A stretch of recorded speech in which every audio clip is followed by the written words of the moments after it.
Сәлем достар, менің каналыма қош келдіңіздер. Бүгін керемет сатылымға шығаратын чебуректерді дайындайтын боламыз. Чебуректер өте керемет болып шығады. Міндетті түрде жасап көріңіздер. Отбасыларыңызға ұнайды деген ойдамын. Ең алдымен 500 грамм ұнды електен өткізіп аласыздар. Және де үстіне қайнаған бөлме температурасындағы 190 грамм суды құясыз. Одан кейін 50 грамм сұйық май құясыздар. Және де 7-8 грамм тұз салып жақсылап қамырды илейсіздер. Жоғарғы сортты ұнды пайдаланғандарыңыз дұрыс. Қамырымыз бізде қатты тығыз қамыр болады. Түбінде осылай ұны қала бастайды. Сол кезде ыдысты тазарта отырып толықтай қамырды илеп аласыздар. Қаттылау осындай қамыр болып шығады, ештеңе етпейді. Салафанға пакетімізге салып 15 минутқа тындырып қоямыз. Міндетті түрде 15 минут тұру қажет.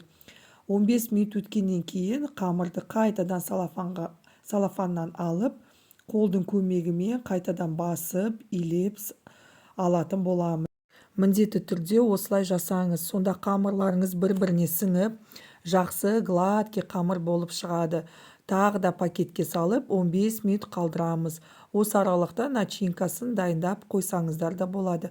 Немесе 15 минут өткеннен кейін тағы да аласыздар да таразының көмегімен 30-32 граммдай қамырды өлшеп аласыздар. 31 грамм болса да ештеңе қылмайды. 31, 32, 33 граммдардан бөліп алып толықтай қамырды пакетке орналастырасыздар. Міндетті түрде салафан пакеттің ішінде салып қойыңыздар. Өйткені қамыр қаязып қалады, сол кезде жаю қиын болады. Ал пакетке салып қойсаңыздар, кішкене қамыр жұмсарып, әдемі болып тұрады. Бұл жерде мен 31-32 граммнан бөліп алдым. Және де түбінде 2-3 грамм қамыр қалып кетеді. Оны қалған шетінен шыққан қамырмен біріктіріп, қайтадан чебурекке жасай саламыз.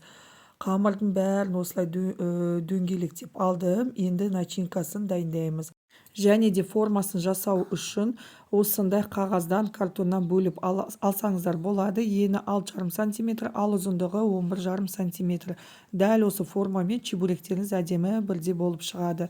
Енді начинкасын дайындау үшін тартылған етімізге, яғни майы болмау керек. Бұл жерде мен 300 грамм етті қолдандым. Осы бір зуала қамырдың начинкасына жетеді. Және де 300 грамм пиязды осылай блендерден өткізіп алдым. Немесе пышақтың көмегімен ұсақтап турап алсаңыздар болады. Араластырып тұрып пиязды саласыздар. Және тағы бір рет араластырып жібересіздер. Және де дәміне қарай тұз бен қара бұрыш саласыздар. Араластырып тұрып жартылай қуырып аласыздар. Начинканы міндетті түрде суытып салыңыздар, ыстықтай салмаңыздар. Және де мына жерде мен чебуректерді уже дайындап қойдым.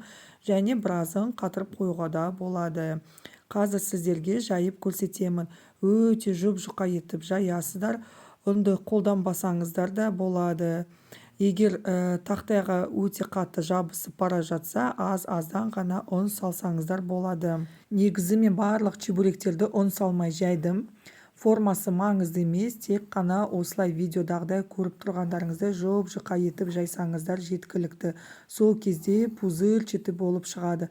Начинкасы бір ас қасықты толтырмай саласыздар. Және де жан-жағын мықтылап басып шығыңыздар. Егер баспайтын болсаңыздар, ол ашылып кетеді майға салған кезде. Сосы майдың барлығы құртылады.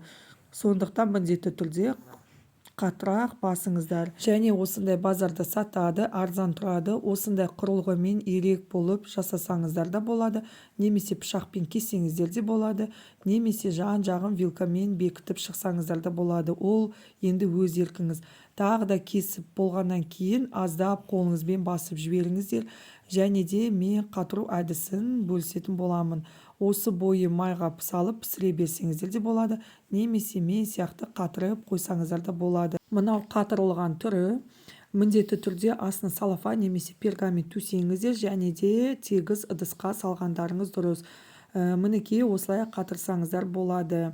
Қамырды пакетке салып қойсаңыздар, қайзымайды. Әрі қамырыңыз жұмсақ болып жайған кезде өте оңай әрі тез жайылады.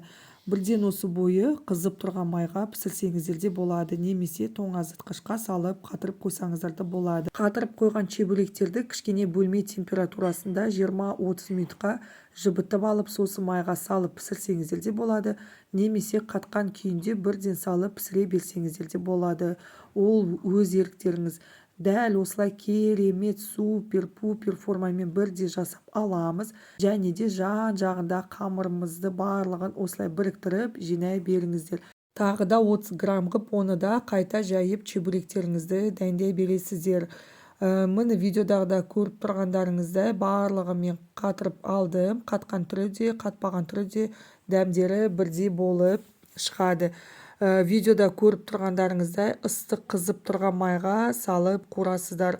Осылай кішкене сарғыш болады. Екі бетін екі қайтара аунатып пісіресіздер. Қып-қызыл осындай керемет болып шығады.